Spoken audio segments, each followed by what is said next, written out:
Ćao ljudi, gledate drugo izdanje gaming vijesti na kanalu Domestic Elijana. Nakon intro vas čekaju vijesti o ofanzivi Sonyja, kalkulacijama Ubisofta, koje nas nove igre očekuju kao i druge zanimljivosti. Udobno se smjestite i krećemo.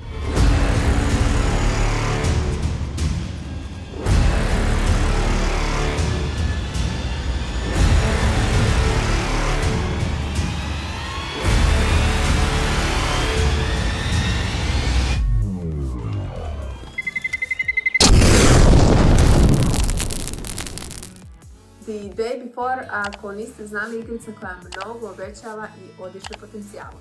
Na wish listi u Steamu je stavilo preko 1 milion igrača, a potiče od developera Fantastic iz Rusije.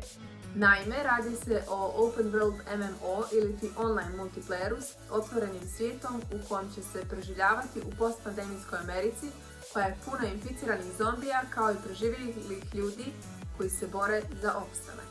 Za sada preporučeni zahtjevi za kompjuter su dosta visoki, kao 16 GB RAM-a, grafička GTX 1060 od 6 GB i procesor i5 6600K. Prvobitno se radila na Unreal Engine 4, ali nakon pojavljivanja Unreal Engine 5 ista će biti prebačena na pomenuti, što je suštinski dobra novost. Donosim vam i vijest o datumu njenog izlaska. 21. jun ove godine je bio prvobitni plan, ali kao što to često biva i ovaj projekat je odložen za čak 23. mart 2023. Približava se očigledno ozbiljno širenje utjecaja kompanije Sony. Evidentno je da Sony ili pokušava da promijeni pravac ili da postojeći znatno proširi. Ovaj proces će biti vrlo zanimljivo posmatrati jer su giganti poput Sonyja izgleda počeli kupovati manje velikane. U prethodnim vijestima bilo je riječi o prodaji dijela studije Square Enix, gdje insider Jeff Grubb smatra da se nakon ove prodaje polako priprema prodaje cijele kompanije Sonyju i da su prethodno prodate studije samo početak i priprema za veliki ugovor. Isti je rekao da su prethodne špekulacije u vezi Sonyja bile vezane za kupovinu Square Enixa, od čega neki od poznatih Enixovih igrica poput Sleeping Dogs, Drago Guest, Final Dynasty, Just Cause i druge. Također, navodno će i Warner Brothers isto biti na prodaji, za koju ima nekoliko zainteresovanih kupaca, među kojima je Sony. Naravno, ništa nije sigurno dok se ne stavi potpis na ugovor o prodaji, to jest kupovini. Neiscrpna tema Ubisoft. O Ubisoftu kruže mnoge priče, pa u posljednje vrijeme neke radnje ukazuju na moguću prodaju.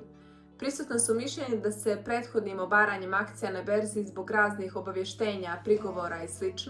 Radilo na pripremi Ubisofta za prodaju. Pominjalo se da Ubisoft ne zna u kom pravcu dalje, slabila mu je prodaja, mada to i nije iznenađujuće jer u igricama koje se prave u posljednjih godina izostaju noviteti. Igrice se prave na osnovu starog temelja bez novih ideja i kreacija, pa se čini da se njihovi svakogodišnji hitovi proizvode kao na traci bez entuzijazma. Jedan od dokaza je katastrofalna Rainbow Six Extraction, gdje su kopirali operatere iz njihove poznate pucačine Rainbow Six Siege, kopirali režim iz postojećih igrica kao GTFO i tražili $40 za nju.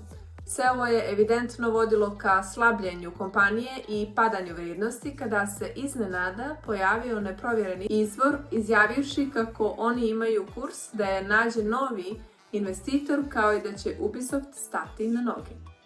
Neki smatraju da je to najvjerojatnije manipulacija vrijednošću akcija koje su porasle za 10% nakon ove izjave. Izjava je odradila svoje, čini se. Pojavile su se i vijesti u vezi sa Call of Duty Modern Warfare 2. Naime, insider The Ghost of Hope je objavio da je 2. jun dan prikaza trailera, što je potvrdio i Tom Henderson. On je doduše objavio da očekuje da će ovaj trailer svijet uvidjeti u junu, odnosno na Summer Game Festu 9. juna, a multiplayer će se pokazivati u avgustu. Eidos Montreal, po riječima njenog rukovodioca Davida Poncija, rade na igricama uveliko i Tomb Raider, Thief i Deus Ex je u dobrim rukama.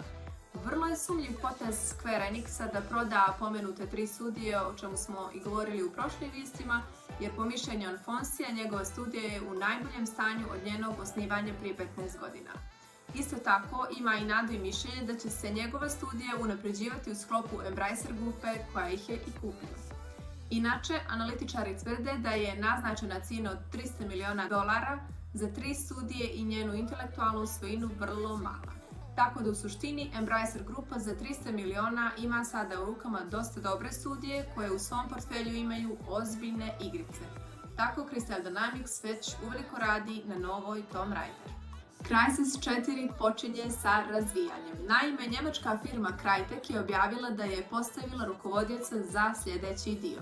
Napustivši dansku studiju IO Interactive, Matthias Engster prešao je na novu poziciju sa novim izazovima. The Vague Report, YouTube kanal koji se bavi serijom igrica Mortal Kombat, objavio je da se uskoro može očekivati zvanična najava Mortal Kombat 12. Postoje neka šuškanja da će vratiti Smokea i Stalkera, a isti su viđeni posljednji put u Mortal Kombatu prije 11 godina. Također, pretpostavka je da će se sigurno u novi dio ući 2 heroja Gmizavac i Ernak, koji i nisu baš novi jer se već dugo planiraju ubaciti još u Mortal Kombatu 11. Blizzard je najavila Warcraft Arclight Rumble. Prva pomisao je da je ovo osvježenje i nastavak klasike na kompjuteru, međutim, na našu veliku žalost, to je mobilna igrica, nalik Clash Royale ili Clash of Clansu. Po mom mišljenju nije ispunila očekivanja, a vlada određeno razočarenje i kod drugih igrača. Kompanija Intel je pomenula da će deficit čipova na tržištu se nastaviti još 2 godine. Teško nam, bit će veoma veselo sa cijenama i dostupnošću pojedinih uređaja. Irish Spring je objavila kadu za gejmere. Da, dobro ste čuli, kadu za gejmere, kako bi isti mogli da se kupaju tokom igranja. Šta li će sljedeće smisliti? Pišite u komentarima, ali ne Tolet, to već postoji. Studiju Hangar 13, koja je dio 2K kompanije, je napustio predsjednik i osnivač iste Hayden Blackman, kojem idu sve zasluge za propast Mafije 3, ali moramo priznati koliko toliko je bio uspješan u remasteru Mafije 1.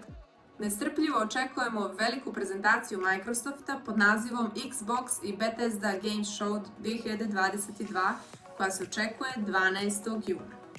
Activision se ponovo oglasio kako će novi Call of Duty biti mnogo bolji i da će uraditi sve da se igračima isti svidi.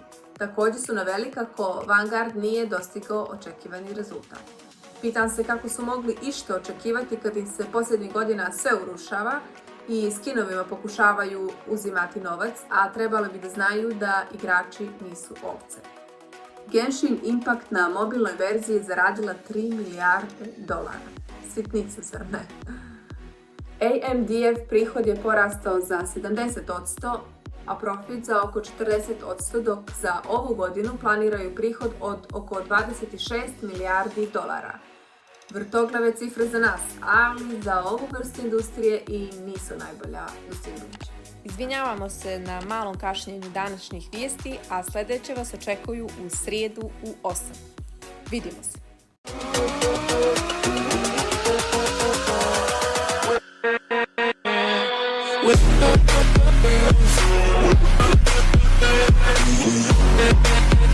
With